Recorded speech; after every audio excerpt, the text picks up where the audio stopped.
فتویٰ on line کے پیارے ساتھیوں السلام علیکم۔ محترم ناظرین، آج کی اس ویڈیو میں ہم آپ کو بتائیں گے کہ طلاق کی کتنی اقسام ہیں، طلاق بائن کبریٰ اور طلاق بائن صغریٰ سے کیا مراد ہے۔ اس مسئلے کو جاننے سے پہلے آپ سے گزارش ہے، اگر آپ نے ہمارے چینل فتویٰ آن لائن کو سبسکرائب نہیں کیا تو ضرور سبسکرائب کر لیں، بیل آئیکن کو بھی دبا لیں تاکہ آپ ہماری ہر نئی آنے والی ویڈیو کا نوٹیفیکیشن حاصل کر سکیں۔ طلاق کی اقسام کے بارے میں فتویٰ۔ محترم جناب مفتی صاحب، طلاق بائن صغریٰ اور طلاق بائن کبریٰ سے کیا مراد ہے؟ طلاق کا مسئلہ ہے 25 سال میں مختلف اوقات میں 3 طلاق دی ہو چکی ہیں یا نہیں؟ جواب میں مفتی صاحب فرماتے ہیں، طلاق بائن صغریٰ وہ طلاق کہلاتی ہے جس کے بعد شوہر کے لیے رجوع کا حق باقی نہیں رہتا۔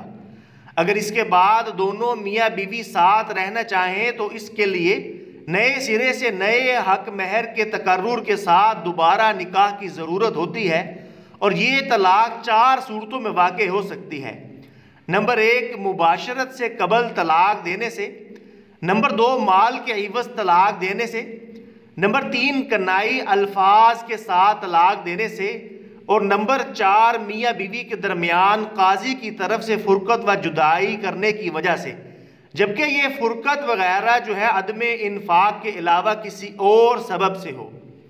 جبکہ طلاق بائن کبریٰ سے مراد 3 طلاقیں ہیں، خواہ ایک ہی دفعہ دی ہوں یا متفرق طور پر، اور اس کا حکم یہ ہے کہ اس کے بعد حلالہ شریعہ کے بغیر دوبارہ باہم عقد نکاح نہیں ہو سکتا۔ لہٰذا اگر سائل نے بھی اپنی اہلیہ کو 3 طلاقیں دی ہوں، اگرچہ متفرق طور پر ہی دی ہوں، تو اس سے سائل کی بیوی پر 3 طلاقیں واقع ہو کر حرمت مغلظہ ثابت ہو چکی ہے۔ اب رجوع نہیں ہو سکتا اور نہ ہی حلالہ شریعہ کے بغیر دوبارہ باہم عقد نکاح ہو سکتا ہے، اور عورت ایام عدت گزارنے کے بعد کسی دوسرے مسلمان شخص کے ساتھ عقد نکاح کرنے میں شرعاً آزاد ہے۔ محترم ناظرین، مزید ایسے اسلامی مسائل جاننے کے لیے آپ سے گزارش ہے، ہمارے چینل فتویٰ آن لائن کو ضرور سبسکرائب کریں۔ اگلی ویڈیو تک کے لیے فتویٰ آن لائن کو اجازت دیجیے۔ اللہ حافظ۔